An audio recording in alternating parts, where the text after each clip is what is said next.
అందరూ కోరుకుంటారు నాన్న. కానీ పోరాటం చేయడానికి ఎవరూ సిద్ధంగా లేరు. నీకు ఇన్ని విషయాలు తెలుసు కదా, మరి నన్నెందుకు అడుగుతున్నావు? వెళ్ళు, నీ మనసుకి ఏది తోస్తే అదే చెయ్యి. లేదు నాన్న, నేనలా వెళ్ళలేను. వ్యతిరేకించడానికి ప్రపంచం మొత్తం నిలబడి ఉంది. మిమ్మల్ని వ్యతిరేకించి నేను ఏ పోరాటంలోనూ గెలవలేను. వ్యతిరేకించాలని లేదు కదా, అయితే వెళ్ళి నేనేం చెప్పానో అది మాత్రం చెయ్యి. సరే, మీరేం చెప్పారో నేను అలాగే చేస్తాను. మిమ్మల్ని మార్గదర్శనం ఎందుకు అడిగాను అంటే, మీరు చెప్పారు అంటే దీనికి తక్కువ సమయం పడుతుంది అని.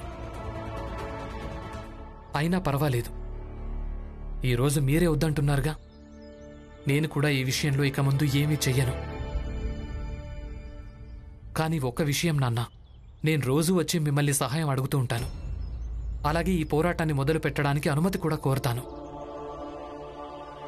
ఇక ఏ రోజైతే మీరు సిద్ధంగా ఉంటారో, దీపాలు పెట్టించాలన్న ఈ పోరాటం ఆ రోజు నుంచే మొదలు పెట్టడం జరుగుతుంది. రామ్జీ, నీకు తెలుసు కదా, భీమ్ ఏదన్నా తలుచుకున్నాడంటే దాన్ని పూర్తి చేసే వరకు నిద్రపోడు. అలాగే నాకు ఇంకో విషయం తెలుసు, భీమ్ ఎప్పుడు కూడా ఏ తప్పుడు పని కోసం పట్టనే పట్టడు. కానీ ఇది ఒప్పు కూడా కాదు కదా. తప్పు కూడా కాదు కదా నాన్న. రామ్జీ, భీమ్ చెప్పిందనుకు ఒప్పుకో, లేదంటే అకారణంగా నువ్వు ఆందోళన చెందుతావు, తను ఆందోళన చెందుతాడు. అయినా రామ్జీ, హక్కు కోసం గొంతెత్తాలని నువ్వే కదా నేర్పింది. పోరాడు చదువు బాబు, లేదంటే పిరికివాడు అనిపించుకుంటావు. ఎలాంటి పోరాటమైనా సరే, ఎంత కఠినమైందైనా సరే, ఆ పోరాటం నువ్వు పోరాడి తీరాలి. అలాగే గెలుపు కూడా సాధించాల్సి ఉంటుంది. ఇప్పుడు ఈరోజు భీమ్ గొంతెత్తుతున్నప్పుడు నువ్వెందుకు తనని ఆపాలని ప్రయత్నిస్తున్నావు? నాకిదేం నచ్చలేదు రామ్జీ.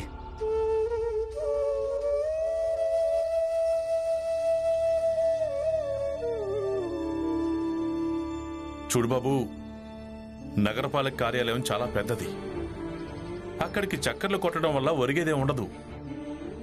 అక్కడి వాళ్ళు కేవలం నిన్ను తిప్పుకుంటూనే ఉంటారు, ఈ టేబుల్ నుంచి ఆ టేబుల్ దగ్గరికి. అంతేకాని పొందేదేం ఉండదు. మరైతే ఇప్పుడు నన్నేం చేయమంటారు నాన్న? అవునా? అంటే మీ అందరి వెలుగు కోసం భీమ్రావ్ దీపాలంటూ కొత్త నాటకం మొదలుపెట్టాడా? తన గురించి మీకు తెలిసిందే కదా బాబుగారు. తనకు నచ్చింది ఏదో ఒకటి చేస్తూనే ఉంటాడు. నేను చాలాసార్లు తనకు చెప్పాను, మాకు దీపాలతో ఎలాంటి అవసరం లేదని. కొంచెం చదువుకున్నవాడు కదా, అందుకే ఆలోచిస్తున్నాను. లేదంటే లేదంటే లేదంటే నరికి పారేసేవాడివా తన్ని? నువ్వెందుకు పనికిరావు? కేవలం పెద్ద పెద్ద మాటలు చెప్తావు అంతే, ఒక్క మాట కూడా మాట్లాడుకో. అందుకే నేను నీతో మాట్లాడటం లేదు. వెనక్కి తప్పుకో. పరమ మొండివాడు బాబుగారు, అసలే వినిపించుకోడు. ఏం చేయమంటారు? మేమంతా కేవలం మొదటి నుంచి ఎలా ఉంటున్నామో అలాగే ఉండాలనుకుంటున్నాము, అంతే. ఇదే బుద్ధి సరైంది. ఇక ఇదే బుద్ధి ఆ భీమ్రావుకు నేర్పించండి. దాంతో తనకు అర్థమవుతుంది చిన్న జాతి జీవితం ఈశ్వరుడే తనకి ఇచ్చాడని, దానికి ఈశ్వరునికి ధన్యవాదాలు చెప్పాలని, సంతోషంగా ఉండాలని. అకారణంగా ఒకవేళ దీపాల కోసం నగరపాలక సంస్థతో పెట్టుకున్నారంటే ఇది ప్రభుత్వ విషయం. మీ అందరినీ ఇక్కడి నుంచి బయటకు గెంటి పారేస్తారు. అలాగే గుర్తుంచుకోండి, భీమ్రావ్ కేవలం తన కోసమే గవర్నర్ దగ్గరికి వెళ్ళగలడు, మీ అందరి కోసం పరిగెత్తలేడు. అందుకే ఒకవేళ మీరంతా క్షేమంగా ప్రశాంతంగా ఉండాలంటే ఆ భీమ్రావ్ ఇంకా తన కుటుంబ సభ్యులను ఇంట్లోంచి బయటకు గెంటేయండి.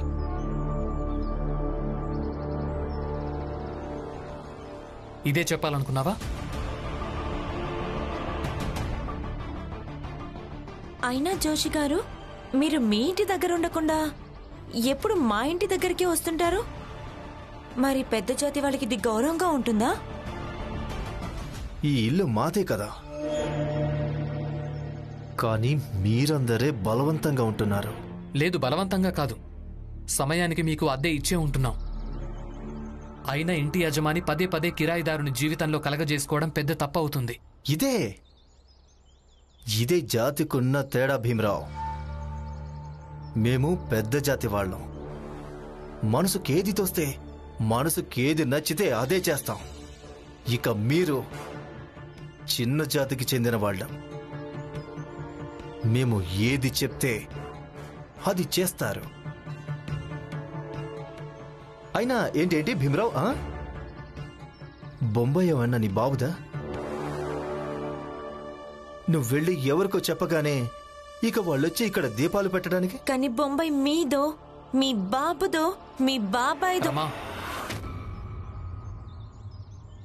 దురుసుతనానికి జవాబు దురుస్తానం కానే కాదు. నీ లోపలికెళ్ళు. అక్క చెప్పింది నిజమే కదా? నువ్వు కూడా నోరు మూసుకో శంకర్. ఇక మీరిద్దరు లోపలికెళ్ళండి. వెళ్ళండి.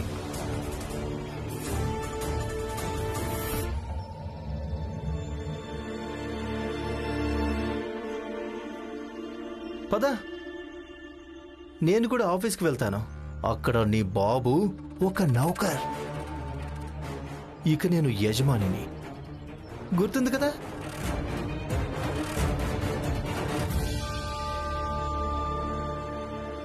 నేనేం ముసలివాణ్ణి కాలేదు. నా పోరాటాన్ని నేనే చెయ్యగలను. ఇక ముందు నువ్వు మా కర్మాగారానికి రావడానికి వీల్లేదు. అక్క, బావగారు మిమ్మల్ని అలా కోపడకుండా ఉండాల్సింది. పైగా ఆ నరోత్తమ్ జోషి కోసం అయితే అసలే కోపడద్దు.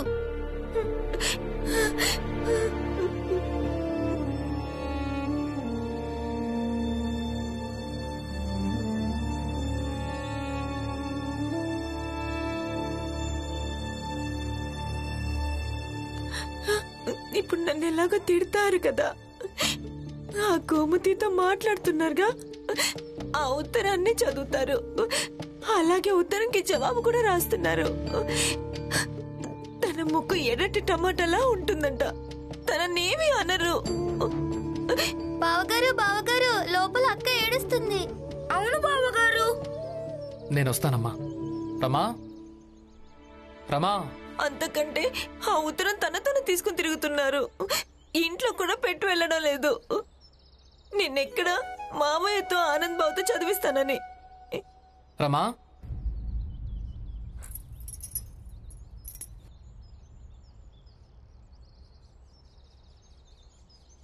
ఏమైంది? ఎందుకు ఏడుస్తున్నావు? నేనెక్కడ ఏడుస్తున్నాను? ఆయన నేనెందుకు ఏడుస్తాను? బావగారు బావగారు, అక్క ఇందాక వెక్కి వెక్కి ఏడ్చింది. ఇక ఇప్పుడు అబద్ధం చెప్తుంది. అవును బావగారు. మీరిద్దరు ఎక్కువగా మాట్లాడుతున్నారు. వెళ్ళండి ఇక్కడి నుంచి, వెళ్ళండి. వాళ్ళనెందుకు కోపడుతున్నావు? నువ్వే కదా అబద్ధం చెప్పింది. అబద్ధం చెప్పడం తప్పు రమా. అవును, తప్పంతా నాదే. ఇక తప్పు పనులన్నీ నేనే చేస్తాను. మీరెవరో అమ్మాయితో స్నేహం చేసుకోండి. ఇక తన గురించి చెప్పనే చెప్పొద్దు. చెప్పడం కూడా వదిలేయండి. ఉత్తరం వచ్చింది, జవాబు కూడా రాశారు. దాన్ని చదివి కూడా వినిపించలేదు. అందులో ఏం రాశారో అవన్నీ ఒప్పులే. తప్పంతా కేవలం నాదే కదా.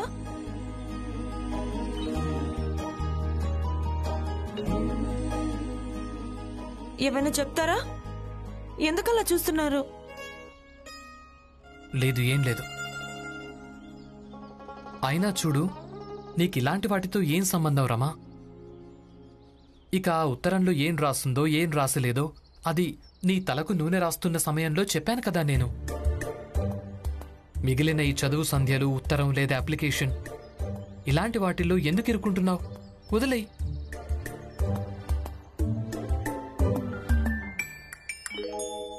దెప్పి పొడుస్తున్నారా?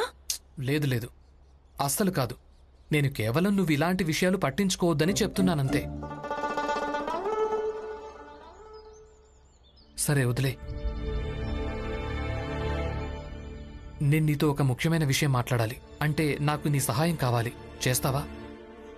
చెప్పండి, నన్నేం చేయమంటారు? రమా, మనిద్దరం కలిసి మన జాతి వాళ్ల బస్తీలకు వెళ్లాల్సి ఉంటుంది. అక్కడ మన జాతిలోని వాళ్ళు ఎవరెవరు బొంబాయి నగరపాలక సంస్థలో పనిచేస్తారో వాళ్లను కలవాల్సి ఉంటుంది. వాళ్లతో మాట్లాడాలి. తర్వాత వాళ్ళందరినీ ఒక చోట చేర్చి మళ్ళీ ఇంకోసారి వాళ్ళందరితో మాట్లాడాల్సి ఉంటుంది. ఏంటి?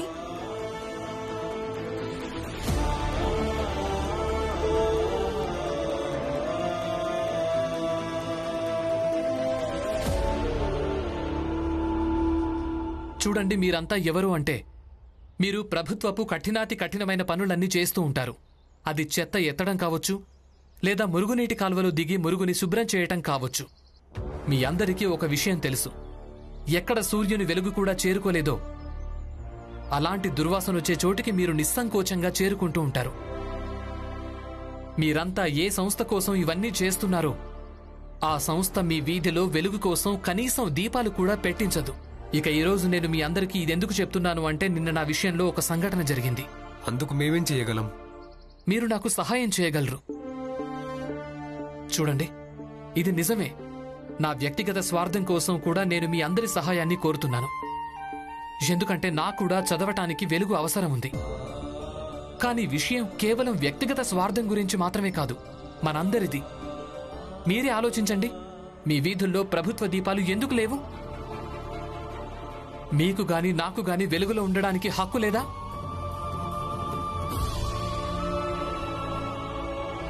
ఏ పెద్ద పెద్ద సేట్ల దగ్గర కిరోసిన్ నూనె కోసం బోలెడంత డబ్బుందో వాళ్ల ఇంటి బయట అలాగే వాళ్ల వీధిలో ప్రభుత్వం పెద్ద పెద్ద దీపాల్ని పెట్టించింది. ఇక ఇంకోవైపు మనం కూడా ఉన్నాం. మన దగ్గర కనీసం కిరోసిన్ నూనె కోసం కూడా డబ్బులుండవు. మన గురించి ప్రభుత్వం కూడా ఆలోచించటం లేదు. దీపాలు పెట్టే పని ప్రభుత్వమే నిర్ణయిస్తుంది. ఇందులో మేం మీకు ఎలా సహాయం చేయగలం? పైగా ఆ కార్మికుడు నీ అర్జీని కూడా చింపేశాడు.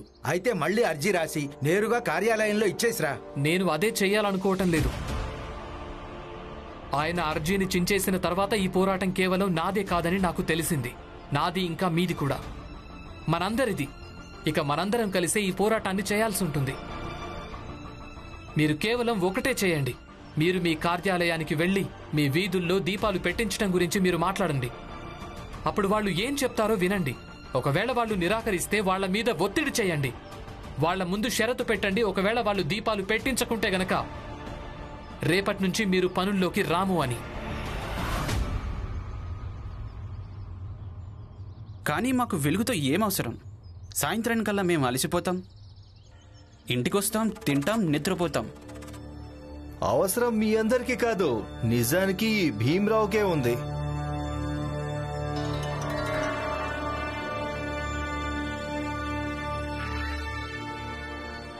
అవసరం ఉంది తనకు. ఇక తన అవసరాన్ని తీర్చుకోవడం కోసం మీ అందరినీ ధర్నాలో కూర్చోమని చెప్తున్నాడు. ఇతను ఎత్తున అర్థం చేసుకోండి. వీడు చాలా తెలివైనవాడు. తండ్రి సంపాదిస్తున్నాడు, అన్న సంపాదిస్తున్నాడు, భార్య కూడా చెప్పులు కుట్టి డబ్బులు సంపాదిస్తోంది. ఇక వీడు చదువుతున్నట్టు నాటకమాడతాడు. ఎందుకంటే పని చేయకుండా తప్పించుకోవచ్చని. మీరే చూడండి, మీ అందరికీ వెలుగు ఆశ చూపించి తన వీధిలో దీపాలు పెట్టించుకుంటాడు. ఆ తర్వాత చదువుతున్నట్టు నాటకమాడతాడు. ఇది వేరే విషయం అనుకోండి. వీడి మాటల్లో పడితే గనక మీరందరూ మీ ఉద్యోగాలను పోగొట్టుకుంటారు.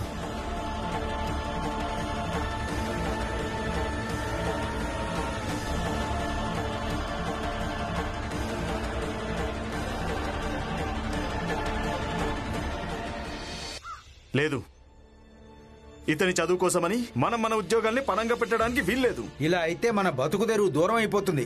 పదండి సోదరులారా. ఆగండి, కొంచెం అర్థం చేసుకోవడానికి ప్రయత్నించండి. మా వీధిలోనే దీపాలు పెట్టించడం గురించి మాట్లాడటం లేదుగా. మీ వీధుల్లో కూడా దీపాలుంటే మీకు చాలా ఉపయోగపడతాయి. మీ పిల్లలు చదువుకోగలుగుతారు. అలాగే మీరు రాత్రి పొద్దుపోయేదాకా వెలుగులో కూర్చొని మాట్లాడుకోవచ్చు. అంతేకాదు, మన వీధుల్లో వెలుగుంటే మన వీధులు చాలా అందంగా ఉంటాయి. అచ్చంగా పెద్ద జాతి వాళ్ళ వీధులున్నట్టు. మన వీధుల్లో వెళ్తుంటే దొంగతనాలు కూడా తగ్గిపోతాయి. కానీ మా బతుకుదేరు క్షేమంగా ఉంటే ఇలా బతుకుతూ వచ్చామో అలాగే బతుకుతాం. కానీ ఈ ధర్నాలు గిర్నాలు చేయడం ఎవరి కాళ్ళు దృఢంగా ఉంటాయో అలాంటి వాళ్ళు చేసే పని. మేము చిన్న జాతికి చెందిన బలహీనులం. ఇక మేమేం ధర్నాలు చేస్తాం? మమ్మల్ని క్షమించు బాబు, మేము నీకు సహాయం చేయలేం. పదండి సోదరులారా. అయ్యో, కొంచెం అర్థం చేసుకోవడానికి ప్రయత్నించండి. పదండి. భీమరావ్,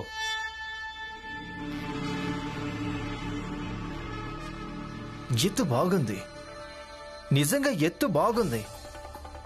అంటే నువ్వు నీకున్న వ్యక్తిగత సమస్యకి పరిష్కారం కోసం నువ్వు మీ జాతి వాళ్ళని ఉపయోగించుకోవాలనుకోవడం, నీ పోరాటాన్ని ఇతరులతో చేయించాలనుకోవడం. కానీ బాధాకరం, ఎత్తు సఫలం కాలేదు. ఇది ఎత్తు కాదు, ఒక ప్రయత్నం మాత్రమే. దేని గురించి ప్రయత్నం అంటే అంతా ఒక్కటి కావడానికి, ఏకం కావడానికి.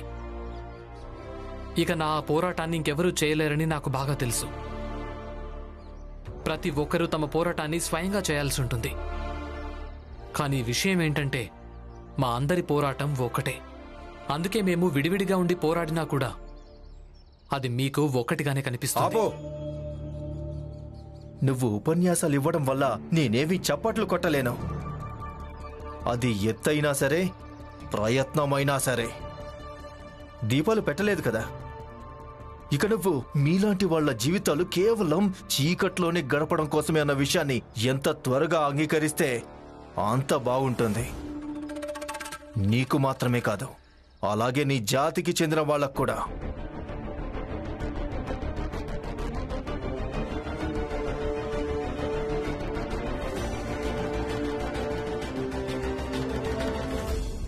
నేనేదైనా అంటే మీరు నన్ను కోప్పడి నా నోరు మూయించేవాళ్ళు. అందుకే ఆ నరోత్తం జోషికి జవాబు ఇవ్వలేదు. లేదంటే చెప్పుండేదాన్ని అసలు మనం దేనికోసం పుట్టామో. కానీ మీరు కూడా ఏమి మాట్లాడలేదు. ప్రతిసారి మాట్లాడడం వల్ల ప్రయోజనం లేదురమ్మా. ఇప్పుడు ఏదైనా చెప్పడం కంటే ఎక్కువగా ఈ రోజు వరకు ఏది సాధ్యం కాలేదో అది చేయటం ముఖ్యం. ఏంటది? ఏంటంటే మన జాతికి చెందిన వాళ్ళు వెలుగు ప్రాముఖ్యతను అర్థం చేసుకోవాలి. తమ కోరిక చెప్పడానికి, అలాగే అది తీరకపోవడంతో దానికోసం గొంతెత్తడానికి ధైర్యం చూపించడం కోసం.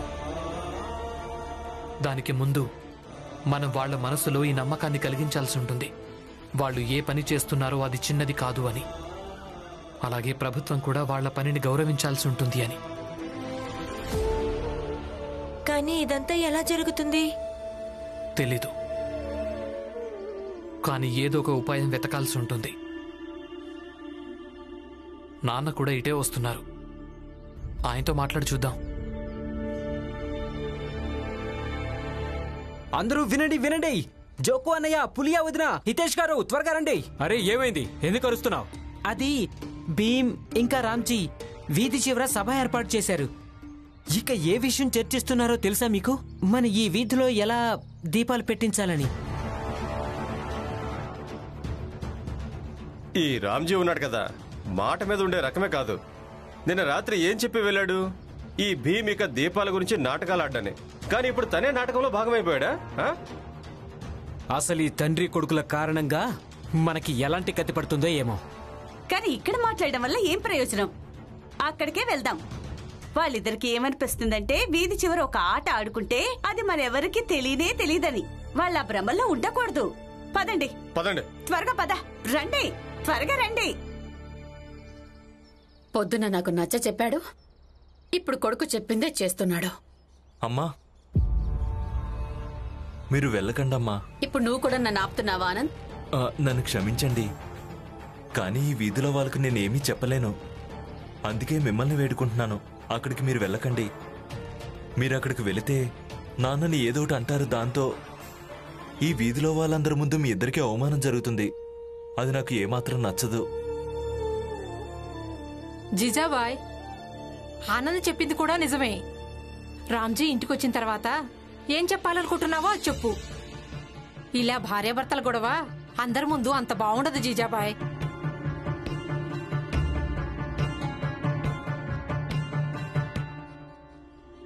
నాన్న వాళ్ళు ఇప్పటికీ అర్థం చేసుకోవటం లేదు. వాళ్లకు ఉద్యోగం పోతుందని భయమేస్తోంది. వాళ్ళేమంటున్నారంటే వాళ్లకు వెలుతురు అవసరం లేదంట, ఎలా ఉన్నారో అలాగే ఉంటారంట. అన్నింటికంటే పెద్ద సమస్య ఇదే కదా. ఈ సమాజం కుతంత్రం ప్రకారం వాళ్లను ఎలా మార్చేసి ఉంచారు అంటే చీకట్లో ఉండటం వాళ్లకు సాధారణ విషయమే అనిపిస్తోంది. నాన్న వెలుగు వాళ్ల హక్కని వాళ్లకు చెప్పాల్సి ఉంటుంది కదా. అలాగే చీకటి వాళ్లకు ఎన్నింటినో దూరం చేస్తుందని. కానీ ఎలా చెప్పాలో అదే అర్థం కావటం లేదు. ఆ ప్రభుత్వ అధికారి మీ ఎదురుగానే అర్జీ చింపేశారు, మిమ్మల్ని అవమానించారు. మీకు బాధ అనిపించింది కదా? అలాగే ఒకవేళ వాళ్ళకి బాధ అనిపిస్తే మీరేం చెప్పాలనుకుంటున్నారో అప్పుడు వాళ్ళకి అర్థమవుతుంది. కానీ వాళ్ళకి అనిపించేలా చేయడం ఎలా? కుదరదు.